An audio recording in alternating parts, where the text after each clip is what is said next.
Ақжол фракциясының депутаттық сауалы Қазақстан Республикасының бас прокуроры Асыловқа. 2024 жылғы 6 қарашада Ақжол фракциясы шенеуніктердің меншікті қайта бөлу және бизнесті рейдерлік басып алу үшін өз өкілеттерін пайдалануының өсу үрдісі туралы премьер-министр мен бас прокурордың атына депутаттық сауал жолдаған болатын. Шенеунік озбырлығының құрбандарының бірі ірі өндірістік кәсіпорын Поштараз жауапкершілігі шектеулі серіктестігі болды. Жергілікті монополист Жамбыл электр желілері жауапкершілік шектеулі серіктестігі кәсіпорынға меншік құқығымен тиесілі электр қосалқы станциясын өтеусіз беруді талап еткен. Ақжол Демпартиясының аралаусының арқасында монополистің заңсыз әрекеттерінің жолын кесуге мүмкіндік туды. Алайда кәсіпорынның бастан кешкен қиындықтары мұнымен аяқталған жоқ. Коммерциялық объектілері Поштараз жауапкершілік шектеулі серіктестігі қосалқы станциясы арқылы электр энергиясын тұтынатын кәсіпкерлер партияға келіп жүгінді. Кәсіпкерлер өз шағым хатында энергиямен жабдықтаушы Жамбыл жарық сауда 2030 жауапкершілік шектеулі серіктестігі құқыққа қайшы әрекеттеріне шағымданады. Ол Поштараз жауапкершілік шектеулі серіктестігі активін ұстау бойынша ешқандай шығын шығармай, беруші қосалқы станция мен күштік кабель иесімен заңды келісімінсіз және шарттық қатынастарсыз кәсіпорындарға электр энергиясын тасымалдау шоттарына заңсыз қойып отырған.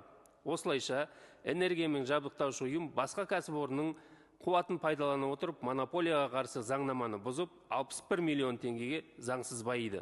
Аталған шағым хат Жамбыл жарық сауда 2030 жауапкершілік шектеулі серіктестігі іс-қимылдарының заңдылығы мен негізділігіне тексеру жүргізуді, толық қайта есептеуді жүргізуді және абоненттерге заңсыз өндіріп алынған сомаларды қайтаруды талап ете отырып, Қазақстан Республикасының ұлттық экономика министрлігінің табиғи монополияларды реттеу комитетіне жіберілді. Ұсынылған жауапқа сәйкес комитет біздің дәлелдерімізді растады. Алайда шағымның өзімен Демпартияның сауалы Жамбыл жарық сауда 2030 жауапкершілік шектеулі серіктестігінің заңсыз әрекеттеріне бағытталғанын қарамастан, Жамбыл электр желілері жауапкершілік шектеулі серіктестігі қатысты тексеру жүргізіліп, оның қорытындысы бойынша соңғысында қандайда бір бұзушылықтардың жоқтығы туралы қорытынды жасаған. Көрсетілген мән-жайлар тұтынушылардың құқықтарын қорғау шеңберінде комитет жұмысының объективтілігі мен тиімділігіне негізделген күмән туғызады.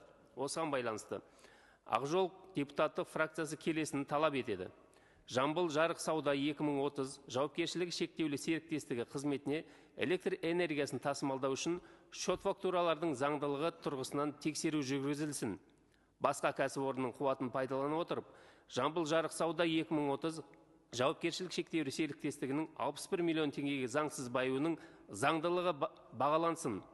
Электр энергиясын тасымалдаған үшін тариф құрылымынан 12 теңге мөлшеріндегі сома алып тасталынсын. 2024 жылы 1 сәуірден бастап толық қайта есептеу жүргізілсін және абоненттерге заңсыз алынған үстеме пайданы қайтаруды жүзеге асыру міндеттелсін. Бұдан әрі, жалпы тарифке электр энергиясын тасымалдаған үшін соманы қосуға тыйым салынсын. Монополистің заңсыз әрекеттерін жасырған үшін монополияға қарсы органның басшылығы жауапқа тартылсын. Құрметпен Ақжол фракциясының депутаттары Бейсенбаев, Перуашев, Еспаева, Барлыбаев, Иса, Ерубаев.